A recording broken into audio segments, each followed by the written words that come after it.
శ్రీమాత్రే నమః. అందరికీ నమస్కారం అండి. ఈ వీడియోలో అట్ల తద్ది రోజు వినవలసినటువంటి వ్రతకథ గురించి ఇప్పుడు తెలుసుకుందాం. అట్ల తద్ది రోజున గౌరీదేవి అమ్మవారికి పూజ నిర్వహించుకుని పూజ పూర్తయిన తర్వాత కొన్ని అక్షింతలను చేతుల్లోకి తీసుకుని వ్రతకథ అయితే చదువుకోవాలి. వ్రతకథ చదవలేని వారు వ్రతకథని విన్నా కూడా మీకు వ్రతం చేసిన ఫలితం అయితే దక్కుతుందండి. అందుకని ఈ వీడియో పెట్టుకుని మీరు వ్రతకథను అయితే వినవచ్చు. అట్ల తద్ది వ్రతకథ ప్రారంభ.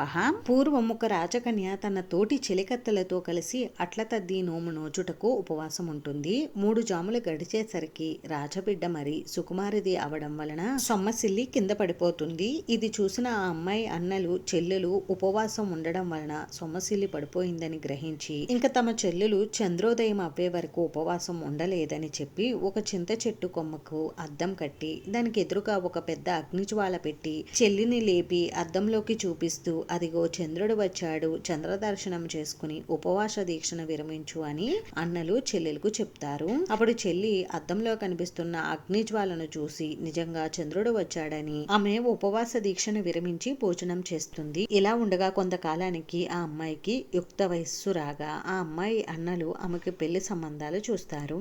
ఎన్ని సంబంధాలు చూసినా వారికి ఆఖరికి ముసలివరుడు సంబంధాలే వస్తూ ఉండడంతో వారు చివరికి విసిగి వారి చెల్లికి ముసలివరుడుతోటి వివాహం చేయుటకు సిద్ధమవుతారు. అది తెలుసుకున్న ఆ అమ్మాయి అయ్యో అట్ల తద్ది నోము ఆచరించిన వారికి పడుచు భర్త వస్తాడని చెప్పారు, కానీ నాకు ముసలి భర్త రావడానికి కారణం ఏమిటని బాధపడుతూ అన్నలు తెచ్చిన వృద్ధవరుణ్ణి వివాహం చేసుకోవడానికి నిరాకరిస్తుంది.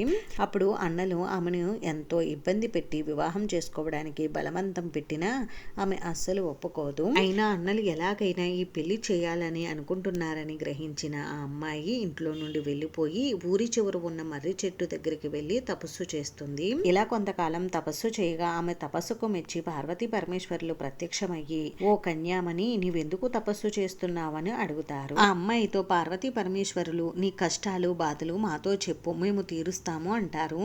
అప్పుడు ఆ అమ్మాయి పార్వతీ పరమేశ్వరులకు భక్తితో నమస్కారం చేసి తన వివాహం గురించి చెబుతుంది. అది విన్న పార్వతీ పరమేశ్వరులు అమ్మా నీవు అట్ల తద్ది నోము నోచి చంద్రదర్శనం కాకుండానే భోజనం చేసి నోము ఉల్లంఘన చేశావు, అందుకే నీకు ముసలి భర్త సంబంధాలు వస్తున్నాయి అని చెప్పారు. కావున నువ్వు ఇంటికి వెళ్ళి మరలా అట్ల తద్ది నోము నోచి దీపాల వేళ వరకు ఉపవాసం ఉండి చంద్రదర్శనం చేసుకుని భోజనం చెయ్యి అని చెప్తారు. అప్పుడు ఆ అమ్మాయి అదంతా విని ఇంటికి వెళ్ళి జరిగిందంతా కూడా ఇంట్లో సభ్యులకి చెప్తుంది. అది విన్నటువంటి కుటుంబ సభ్యులు యథావిధిగా ఆమె చేత నోము నోయిస్తారు. ఇలా అట్ల తద్ది నోము నోచిన ఫలితంగా ఆమెకు పడుచు వరుడితో వివాహం అవుతుంది. ఇది అట్ల తద్ది నోము కథ. ఈ కథను అట్ల తద్ది రోజున ఈ కథను తప్పకుండా వినడం కానీ చదవడం కానీ చెయ్యాలి. కథ పూర్తయిన తర్వాత చేతుల్లో ఉన్న కథాక్షింతలను కొన్ని అమ్మవారి పాదాల దగ్గర ఉంచి కొన్ని అక్షింతలను శిరస్సున ధరించాలి. అంతేనండి. చూసారు కదా. ఈ వీడియో మీకు నచ్చితే ప్లీజ్ లైక్ చేసి షేర్ చేసి సబ్స్క్రైబ్ చేసుకోండి.